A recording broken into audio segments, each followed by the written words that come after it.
back to Epic Guy's Cuisine. I'm Epic Guy Tim with Epic Guy Justin. Hey Justin, how are you today? Wonderful. That's awesome. Today we're going to make gluten-free stuffing, another traditional food at Thanksgiving time that creates an issue for our celiac friends and our friends who are participating in a gluten-free diet, and they say, guys, thanks but no thanks, I have to pass on the stuffing. How wonderful to be able to say, don't worry about it, it's gluten-free. Again, gluten is the sticky part of wheat. So anything that's made with wheat is going to have, or made with regular bread that's made with wheat, that stuffing is going to have gluten in it, and they can't eat it. It'll mess their stomach up something fierce. So today we have several varieties of gluten-free bread that I've taken and chopped all up, let air dry for a couple days, and then put in the oven and just sort of toasted them so that we now have a nice light, yeah, almost like our crouton, very dry bread crumb. And so from there, we're just making stuffing. Yep. This stuff you can treat just like regular bread. We're just making stuffing. So I've got some celery, some onion. I'm throwing these in a pan here that's just got a little bit of oil, about a quarter cup of cooking oil. And all we're doing here is we're going to move these around a little bit. We're going to let them turn translucent. Once they're done, we're going to add our chicken stock. We've got about a quart of chicken stock we're going to add to this, and some rubbed sage and some poultry seasoning. Smell poultry seasoning. It smells just like stuffing. Yeah. I remember when I learned that, I was like, durr. I was trying to, make my own from scratch. Nope, that's how you make it. You buy poultry seasoning and rubbed sage. Those two ingredients are the flavor of stuffing. Now, if you like to make sausage in your stuffing, this is where you'd add it. You'd cook it in right with these vegetables, and then the stock, and then you'd fold in the breadcrumbs. If you like to put oysters in your stuffing, you'd wait till you got everything combined and add the oysters, chop them up, add them at the very end, and then put it in the oven to bake. We're going to put this in the oven to bake. We're not going to try to stuff a turkey today.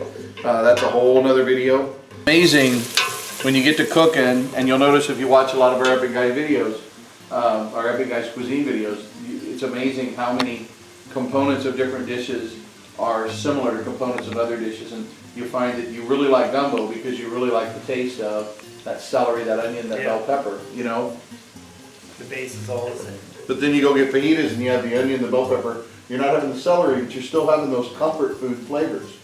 It's amazing.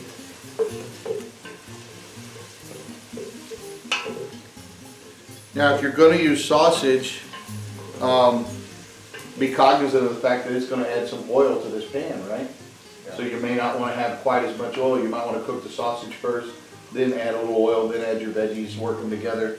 Do what works best for you, but you've got to remember that sausage does have an oil component. I've known people who did the sausage and then they rinsed it to get the oil off of it because they wanted the meat in their dish, but they didn't want it to be oily. I've also known people who did sausage and a stick of butter, because they liked it oily. So everybody likes their stuffing a little different, and you need to follow your family traditions. If you've got a tradition for how you normally make stuffing, then all you need to know about this is that gluten-free bread right there. That's the secret. You go ahead and make your stuffing the way you normally would. But this is a very traditional way to make stuffing here, where you cook the vegetables, add the stock, get the flavor profile right in this pot, then add the breadcrumbs, stir it all up, stick in the oven. So, okay, so these onions are starting to get translucent. We're getting to the point where we can see through some of them, and we even see some sort of brown around the edges.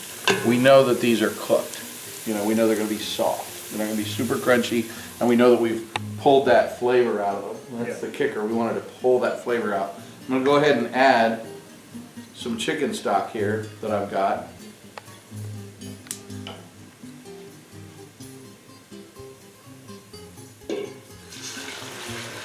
About a quart.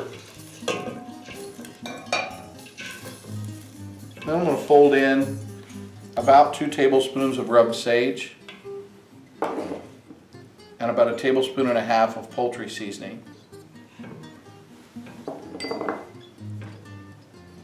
Now at this point, this is pretty critical. This is going to be the flavor of the stuffing, so this is a pretty critical point. I'm going to stir this in, real good.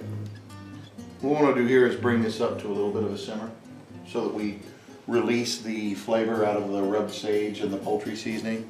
Obviously it's going to release into the breadcrumbs during the cooking process, but we want this to be hot and immediately just absorb into the breadcrumbs. You know, the breadcrumbs are just going to drink it up. We don't want it to be cold and have there be liquid on the bottom of the bowl. We want all of that breadcrumb to absorb all of this moisture. On the breadcrumbs, this is a combination of about 6 loaves of gluten-free bread, but they were partial loaves. So realistically, this is closer to 4 loaves of gluten-free bread. As a general rule, gluten-free bread is only like a 1-pound loaf or even less than that. It's pretty small. So we're not talking sandwich loaf like you traditionally see at the grocery store. And you know, it's like $6 or $7 a loaf. They're not playing around with the gluten-free bread.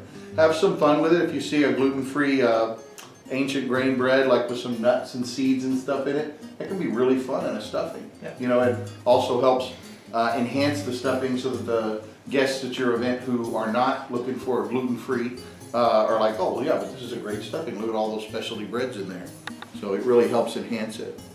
I'm going to throw the rest of my greens in here, the ones that I want to be sort of crunchy. And we are in the closing moments of this thing before it goes in the oven. We're closing the deal. We're going to get moving.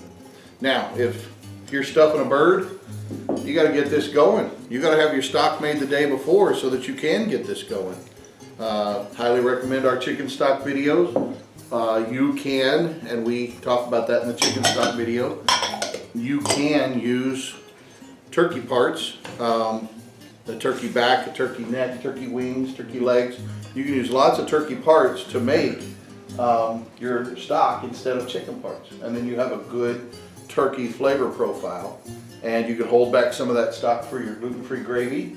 And of course the drippings off your turkey you can add to that to make your gravy even have a better flavor. So this is hot, it's coming up to a simmer. We're just going to add breadcrumbs to it and give it a stir. I'm going to cut the heat.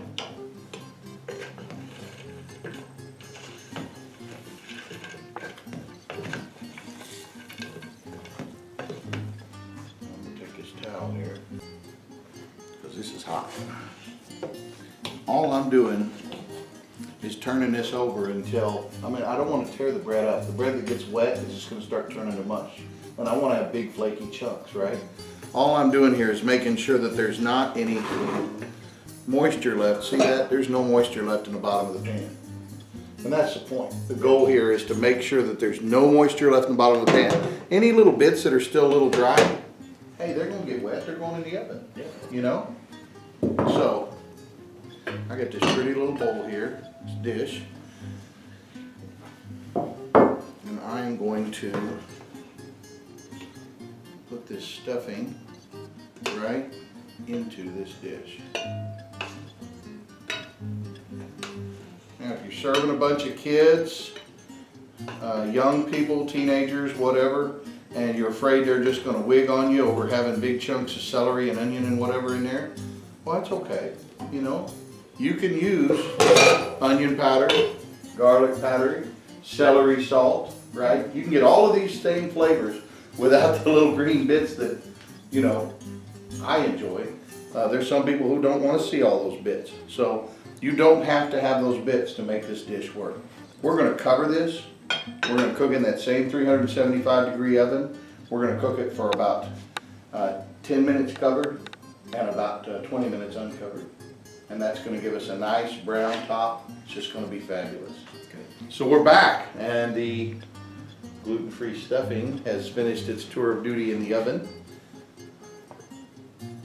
Boy, that looks nice, doesn't it? We did cook it uncovered for a while, and we went ahead and put the cover back on and we took it out to make sure that we didn't lose too much heat. This is a great looking dish. Look at that.